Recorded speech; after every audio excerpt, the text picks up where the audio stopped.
Hello दोस्तों, आज की हमारी क्लास है ईडियम एंड फ्रेजेस की।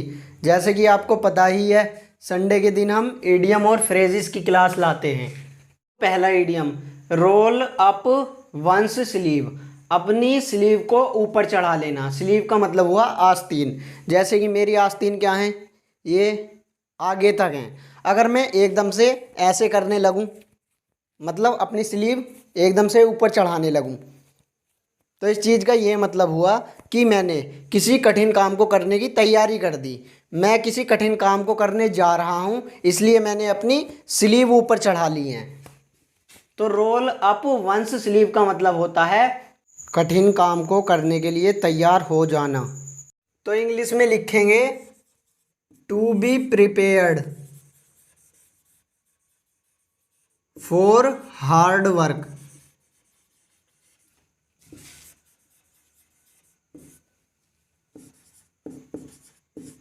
कठिन काम को करने की तैयारी कर देना।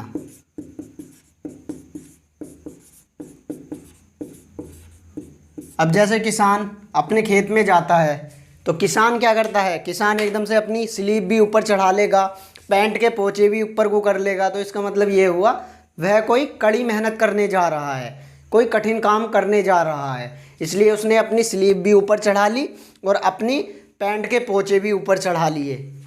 अब इस ईडियम का सेंटेंस में यूज़ देख लेते हैं कि सेंटेंस में किस प्रकार यूज़ हो सकता है इस ईडियम का। तो सेंटेंस ये रहा, we will have to roll up our sleeves as the time of examination. कहाँ पर है ये वाला ईडियम, ये रहा, रोल अप आवर स्लीव्स।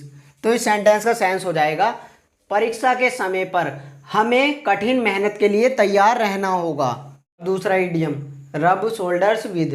रब का मतलब हुआ रगड़ना, शोल्डर्स का मतलब कंधे, और विद किसी के साथ कंधे रगड़ना। अब यहाँ पर सिचुएशन सोचो, जब कोई मेरे पास बैठा होगा, जब भी तो मेरा ये कंधा उससे टच करेगा।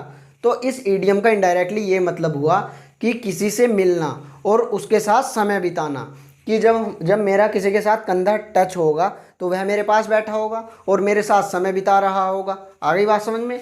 तो इस ईडियम का इनडायरेक्टली यही मतलब है, किसी से मिलना और उसके साथ समय बिताना।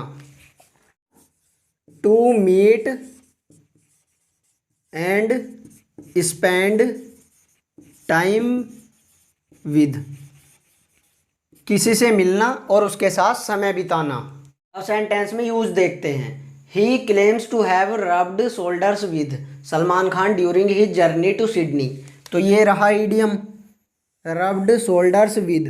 तो इस सेंटेंस का सेंस हो जाएगा, उसने दावा किया था कि वह सलमान खान से मिला था और उसके साथ समय बिताया था अपनी सिडनी की यात्रा के दौरान। क्लेम्स का मतलब हुआ दावा करना और जर्नी का मतलब यात्रा। अब तीसरा idiom, run down. Run down का मतलब होता है स्वास्थ्य में गिरावट, मतलब reduced in health. Reduced in health मतलब स्वास्थ्य में गिरावट। स्वास्थ्य में गिरावट। अब सेंटेंस में यूज देख लेते हैं, I was worried because she looked run down. तो ये रहा। तो इस सेंटेंस का सेंस हो जाएगा, मैं चिंतित था क्योंकि उसके स्वास्थ्य में गिरावट दिखती थी। वरिड का मतलब हुआ चिंता करना। अब चौथा ईडियम, स्क्रैच वंस हेड। ये वही वाला ईडियम है जिसे हम हिंदी में बोलते हैं सिर खुजाना। तो सिर कब खुजाते हैं हम, जब हम परेशान हो जाते हैं। तो स्क्रैच वंस हेड का मतलब हुआ परेशान हो जाना। To be perplexed. परप्लेक्स्ड का मतलब हुआ परेशान। तो टू बी परप्लेक्स्ड का मतलब परेशान हो जाना। अब सेंटेंस में यूज देखते हैं, I scratched my head when I saw the puzzles in the PO exam. तो ये रहा ईडियम, स्क्रैच्ड माई हेड। तो इस सेंटेंस का सेंस हो जाएगा, मैं परेशान हो जाता था जब भी मैं पीओ के एग्जाम में पजल्स वाले क्वेश्चन देखता था। अब पांचवा idiom, C the light. Light को देखना। जब भी कोई बच्चा पैदा होता है वह सबसे पहले इस दुनिया में आके लाइट को देखता है, प्रकाश को देखता है। तो इस ईडियम का इनडायरेक्टली यह मतलब हुआ जन्म हो जाना, टू बी बोर्न, जन्म हो जाना। अब सेंटेंस में यूज देख लेते हैं। Many female babies are aborted before they see the light. तो ये रहा ईडियम। तो इस सेंटेंस का सेंस हो जाएगा काफ़ी लड़कियों का जन्म होने से पहले ही उन्हें कोख में मार दिया जाता है। तो दोस्तों यदि वीडियो पसंद आई और वीडियो से कुछ भी नया सीखने को मिला तो वीडियो को लाइक कर दीजिए, शेयर कर दीजिए और नए हो तो चैनल को सब्सक्राइब कर लीजिए ताकि आने वाली वीडियो आपसे मिस ना हो। तो मिलते हैं दोस्तों अगली वीडियो में।